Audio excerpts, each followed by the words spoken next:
TV presents moms కిచెన్కి స్వాగతం. మీరంతా ఒకటి గమనించారండి, వంట అందరం చేస్తాం, కానీ కొన్నిసార్లు కొంతమంది చేసిన వంట మాత్రమే చాలా బాగుంటుంది. ఇంట్లో అందరి దగ్గర నుంచి మనం ప్రశంసలు అందుకుంటాం. కొన్నిసార్లు ఫెయిల్ అయిపోతూ ఉంటాం. వీటన్నిటికీ ఒక చిట్కా చెప్పనండి నేను. ఏం లేదండి, జస్ట్ మనస్సు. ఇది మనసు పెట్టి ఇష్టంతో మనం వంట చేశామంటే ఖచ్చితంగా తినే వాళ్ళంతా కూడా చాలా ఇష్టంగా తింటారు, అంతకన్నా ఎక్కువ ఆరోగ్యంగా కూడా ఉంటారు. సో ఇక నుంచి మీరు చేసే ప్రతి వంటలో ఈ చిన్న చిట్కాని యాడ్ చేయండి.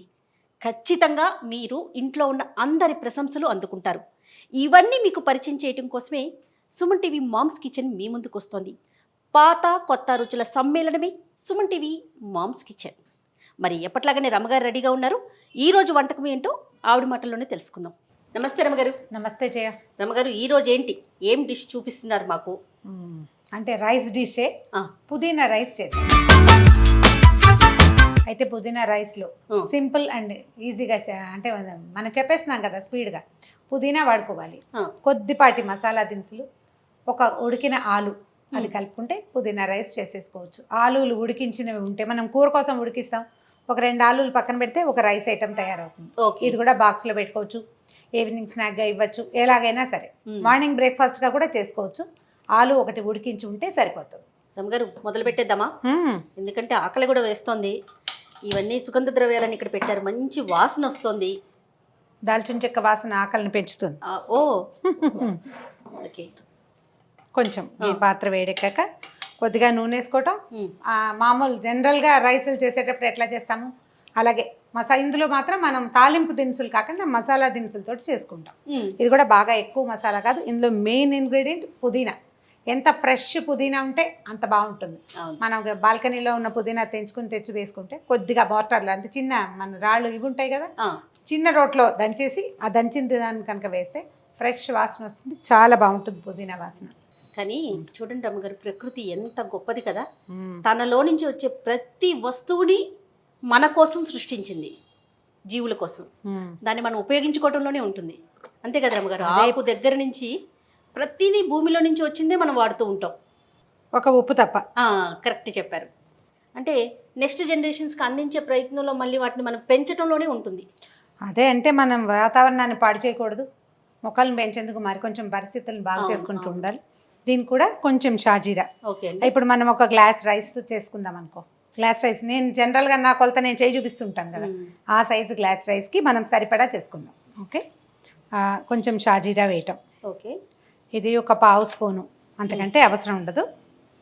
కొద్దిగా షాజీరా కొంచెం వేగాక మనం మిగిలిన దినుసులు వేసుకుందాము. యాలకులు అన్నీ వాడతారండి? ఇంచుమించుగా వాడతాను. జనరల్గా 2 మిరియాలు కూడా వేస్తా, బాగుంటుంది. కొంచెం వేసుకుంటేనే సరిపోతుంది. అందుకే అంత ఘాటుగా ఉన్నాయేమో. వీటి రేట్ ఎక్కువ అంచేత ఘాటుగా ఉండుండొచ్చు, అది అనుకోవాలి. ఇప్పుడు ఇందులో మిరియాలు యాడ్ చేసుకోవచ్చు, వేసుకోవచ్చు మిరియాలు కూడా మనకు ఆసక్తి ఉంటే కనుక, లేకపోతే లేదు. కొద్దిగా ఇవి చూడు, ఏలక్కాయ ఎంత అందంగా ఉందో, చక్కగా వచ్చింది. ఉల్లిపాయలు ఇస్తావా? దీంట్లో పచ్చిమిర్చి, ఇవి కూడా కొంచెం పొడుగ్గా తరిగి వేసుకుంటే బాగుంటుంది, కొద్దిగా పచ్చివాసన పోతుంది. దాంతోపాటు ఉల్లిపాయలు కూడా వేసేద్దాం.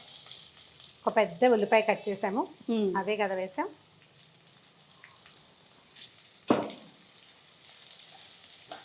బారుగా అవసరం లేదు రమ్మగారు, ముక్కలుగా కట్ చేశారు. అంటే మనకి ఇది కనపడదు, కొద్దిగానే కనిపిస్తుంది. ఎక్కువ ఉల్లిపాయ కనపడేది ఏమి ఉండదు ఇందులో. అంటే జనరల్గా ఇలాంటి రైసెస్కి మనం కొంచెం బారుగా ఉప్మాలో కట్ చేసుకున్నట్టు చేసుకుంటాం కదా. అంటే ఒక్కొక్కళ్ళ అలవాటు కదా జయ. మీ అలవాటు ఇది. నా చేతికి చాకి ఇవ్వగానే నేను ఈ పని చేస్తాను. బారుగా అంటే ఉడికిపోతుంది చూడు రైస్. అంటే మనం కుక్కర్లో చేస్తాము, అప్పుడు ఏం చేస్తాము, ఉల్లిపాయలు సన్నగా పొడిగాటి చిలికలు చేస్తాం, ఎలాగైనా ఉడికిపోతుంది, అది కనపడదు కదా. ఇందులో మనకి ఏంటంటే రైస్తో పాటు కలిసి కనిపిస్తుంది అన్నమాట ఇది. ఓకే, ఒకవేళ మీకు పొడుగ్గా చీలికలుగా ఉంటేనే అందంగా ఉంటుందని భావిస్తే అలా చేసుకోవచ్చు, మన అలవాటుని బట్టి మీరు అన్నట్లుగా. అంతే. దీనికి అల్లం వెల్లుల్లి పేస్ట్ వేయం చేయ. ఇవి కొంచెం ఉల్లిపాయలు మగ్గనిద్దాం 2 నిమిషాలు. మూత పెడతారా?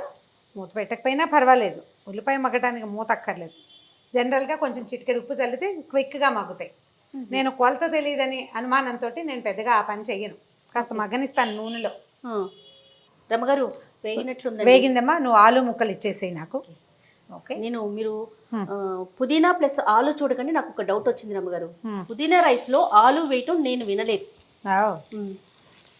ఏంటండి మీ రెండింటి కాంబినేషన్ ఏంటి అసలు? అంటే ఇప్పుడు పుదీనా రైస్తో పాటు ఏం చేస్తాం, పుదీనాలో ఉల్లిపాయ వేస్తావు, తర్వాత అన్నంలో కలుపుతావు. పుదీనా వాసన వచ్చే అన్నం, అందులో రుచిని పెంచే పదార్థం ఏముంది?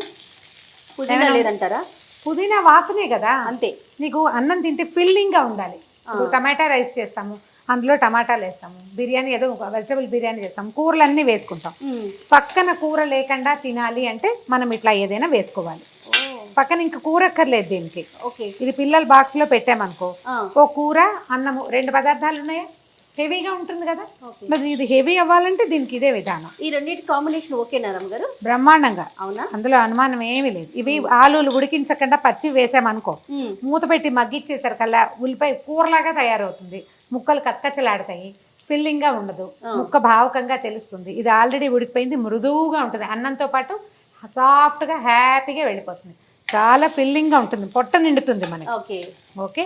ఏగో మొత్తం ఊరికే జస్ట్ కొంచెం వేగనిచ్చాము అంతే. మనం ఇది ఉల్లిపాయ తాలూకు ఫ్లేవరు ఈ ఆలుకి పట్టడం, అదే మన ఉద్దేశం. ఓకే.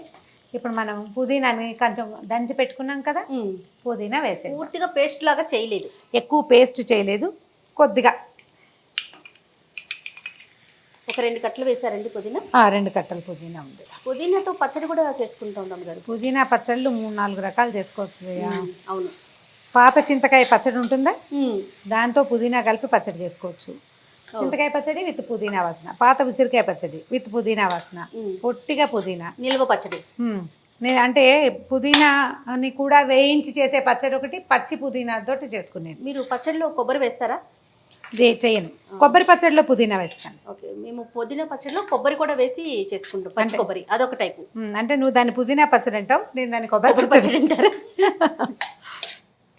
వచ్చేసిందా? ఇప్పుడు దీనికి సరిపడా ఉప్పు వేసేసుకుంటే మనం ఇది అన్నంలో కలిపేసుకోవచ్చు. స్పూన్ తీసుకోండి. దీంట్లో ఇంకా మరి కాస్త దీనికి సరిపడా ఉప్పు వేసుకుందాం. ఆలులు ఉన్నాయి కదా, ఓ గ్లాస్ రైస్ విత్ ఆలు.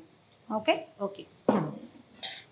దీంట్లో ఇంకా ధారాళంగా కూడా పుదీనా వేసుకోవచ్చు. మనం 2 కట్టలే వేసాము, ఒక 3-4 కట్టలు వేసి ఇది గ్రీన్గా కనపడేలాగా చేస్తే అంటే ఇంకా అందంగా కూడా కనపడుతుంది. ఓకే. సో ఇదిగో దాదాపుగా రెడీ అయిపోయింది. ఇందులో కారానికి మనం పచ్చిమిర్చి వేసేసాము, కొద్దిగా వాసనకేమో మసాలాలు వేసాము. పుదీనా వాసన వస్తుంది చూడు. అవునండి. కెమెరాలన్నీ ముక్కు ఎగబిలుస్తున్నాయి. కమ్మటి వాసన వస్తుంది. స్టవ్ ఆపేసి నిమ్మరసం వేసుకుందాం. దీని రుచిని పెంచేది కూడా సాక్షాత్తు నిమ్మరసమే. ఓకే. ఓకే. ఒక నిమ్మకాయ వేసేస్తే సరిపోతుంది. గింజలు లేకుండా తీసేసి కలిపేసుకోవాలి. రెడీ. ఇప్పుడు దీన్ని అన్నంతో కలిపేసుకుందాం. అంతే. కానీ చాలా త్వరగా అయిపోయే రెసిపీస్ కదా రమ్మగారు ఇవి. అంటే ఆలు ఒక పొయ్యి మీద, అన్నం ఒక పొయ్యి మీద పెట్టేసుకుంటే కొంచెం ఒకేసారి చేసేసుకునే విషయాలు ఇవన్నీ కూడా. ఆలు బియ్యము అంటే బియ్యము ఆలులు 2 కుక్కర్లో పెట్టేసామనుకో, అది దించి పక్కన పెట్టుకుంటాం, ఇది రెడీ చేసుకుంటాం. అంతే. అవి ఇవి కలిపేసుకోవటమే, 10 నిమిషాల్లో అయిపోతుంది. రోజు ఏం కూర, ఫస్ట్ క్వశ్చన్ ఇదే లేవటంతోటే.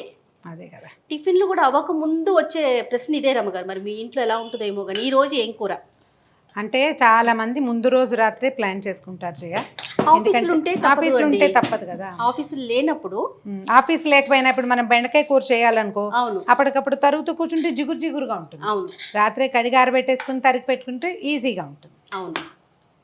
రమ్మగారు, ఇన్ని సంవత్సరాల నుంచి వంట చేస్తున్నారు కదా, దాదాపు ఎప్పటి నుంచి తిప్పుతున్నారు గెరిట మీరు? అటు ఇటుగా 30 ఏళ్ళు అవుతుంది. అమ్మో, 30 సంవత్సరాలా? అంతకంటే బాగా ఎక్కువ సంవత్సరాలు వంట చేసేవాళ్ళు లేరు బోల్డ్ మంది. ఇప్పుడు ఈ పని మాత్రం తప్పదు అని అనిపించిందా మీకు? చాలా ఫ్రీక్వెంట్గా అనిపిస్తుంది. ఎందుకు రమ్మగారు? వంట అంటే ఇప్పుడు అప్లాస్ తీసుకుంటున్నాం అనుకో జయ, ఎంత బాగుందో, ఎంతో బాగుంది. ఇప్పుడు మన ఇంట్లోనే ఉండేవాళ్ళు రోజు చెప్తారా మనకి? చెప్పరు, తినేస్తారు. గిన్నె ఖాళీ అయితే ఓ వీళ్ళకి నచ్చింది. చాలా రేర్గా ఇవాళ ఎదిరిపోయింది, కూర ఎదిరిపోయింది, సినిమాటిక్గా ఎవరిళ్లలోనూ జరగదు. నా వంట మెచ్చుకోరు లాంటి పదాలు అసలు చెప్పకూడదు. తినడమే దానికి సాక్ష్యం.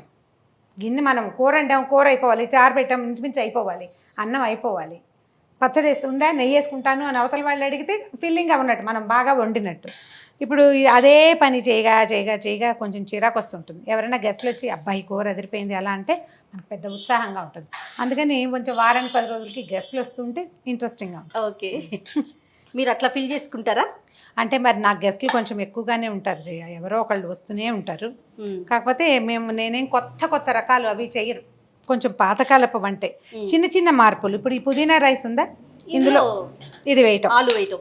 ఇప్పుడు మనం టమాటా రైస్ చేసుకుంటామా, అందులో కొంచెం క్యాప్సికమ్ యాడ్ చేయటం, అందులో స్ప్రౌట్స్ యాడ్ చేయడం, అట్లా ఏదైనా చిన్న మార్పులు.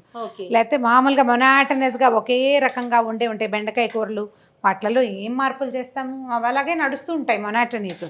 అప్పుడు కొంచెం విసుకొస్తుంది, ఎప్పుడు ఇవే కూరలు. ఎట్లా రమ్మగారు అంటే కొత్తవి కానీ పాతవి కానీ ఎలా మీరు రీకలెక్ట్ చేసుకుంటారు? పాతవైతే అక్క వాళ్ళ దగ్గర నుంచి అనుకుంటున్నాను నేను, అట్లా ఏం లేదా? అక్క వాళ్ళ దగ్గర నుంచి అడుగుతాను. నాకు నా ఫేవరెట్ పుస్తకం ఒకటి ఉంది, వంటలు పిండి వంటలు. పుస్తకాలేనా? అక్కడ కూడా పుస్తకాలే. మాలతీ చంద్రు గారి వంటలు పిండి వంటలు. నేను చాలా పుస్తకాలు కొంటాను జయ. కుకరీ బుక్స్ కూడా నా దగ్గర కనీసం ఒక 20-25 పుస్తకాలు ఉన్నాయి. కానీ all time favourite Malati చంద్రురే.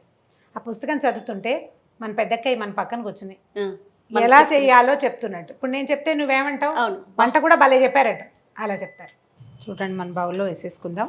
Okay, ఇదిగో జయ, గుమగుమలాడే పుదీనా రైస్. కంటికి బాగుంది, ముక్కుకి ఇంకా బాగుంది రమ్మగారు. ఎరో మా అబ్బా, పుదీనా అంటేనే ఒక్క ఆకు ఇట్లా మనం తుంచితేనే మంచి వాసన వస్తుంది. అలాంటిది మీరు ఉట్టిగా మొత్తానికి పుదీనాతో రైస్ చేశారు, చాలా బాగుంది. ఇప్పుడు ఇలా పెట్టుకున్నాక కావాలంటే కాసిన జీడిపప్పులు కొంచెం నేతిలో వేయించి దాని మీద వేసుకోవచ్చు. తినేటప్పుడు కొంచెం అక్కడక్కడ జీడిపప్పులు కూడా తగులుతుంటాయి ఆలుతో పాటు, ఎక్సలెంట్గా ఉంటుంది టేస్ట్. ఏదైనా మన క్రియేటివిటీని యాడ్ చేయటమే, అంతే కదా రమ్మగారు. కొత్త రెసిపీలు వచ్చేస్తాయి. అంతే, బా చూస్తుంటేనే తినేయాలనిపిస్తుంది రమ్మగారు. తినే మరి ఎందుకు ఆలస్యం. అదే కానీ ఇదిగోండి, ఆల్రెడీ తగ్గాలనే ప్రయత్నంలో ఉన్నాను. మీరు ఇలా వంటలు చేసి ఈ షోలో నేనుంటే, అందుకే జీడిపప్పులు వేయలే నీకోసం.